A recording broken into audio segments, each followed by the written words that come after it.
कौन कहता है कि अपना घर छोड़ोगे तो चिंतन होगा? कौन कहता है अपनी दुकान छोड़ोगे तो भगवान का चिंतन होता है? कौन कहता है कि आप अपना काम कारोबार छोड़ दो और बाबा बन जाओ तो भगवान का चिंतन होता है? शिव महापुराण कभी नहीं कहती कि भगवान का चिंतन घर छोड़कर होता है।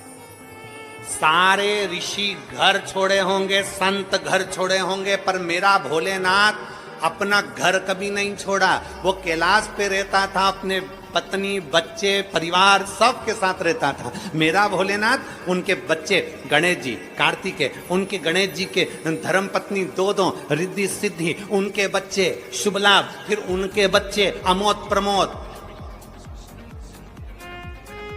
भगवान अपने पोते पर पोते तक के साथ में रहते थे। भगवान शंकर अपनी धर्म पत्नी माता पार्वती के साथ रहते। भगवान शंकर अपने गणों के साथ रहते। भगवान शंकर अपने सर्व परिवार के साथ। भगवान शंकर अपना परिवार छोड़कर कहीं नहीं जाते।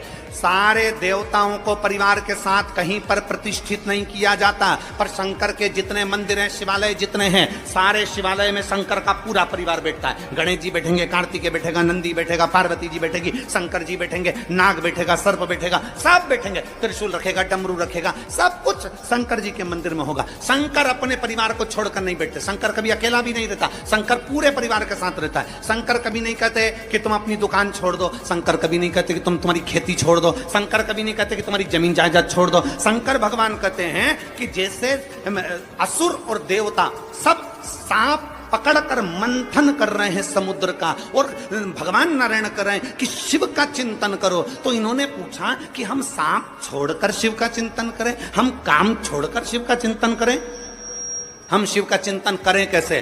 तब भगवान नारायण ने कहा नहीं, काम करते रहो और शिव का नाम जपते रहो, चिंतन हो जाएगा। काम करते रहो, नाम जपते रहो, शिव का चिंतन हो जाएगा।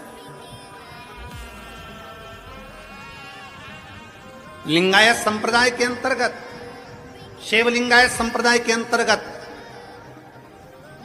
उनके गुरु उनके बच्चों के कान में कह देते हैं अपना कर्म करना है, दुकान चलाना है, व्यापार करना है, व्यवसाय करना है, अपना कर्म करो, नौकरी करो, धंधा करो, बिजनेस करो, सब करो।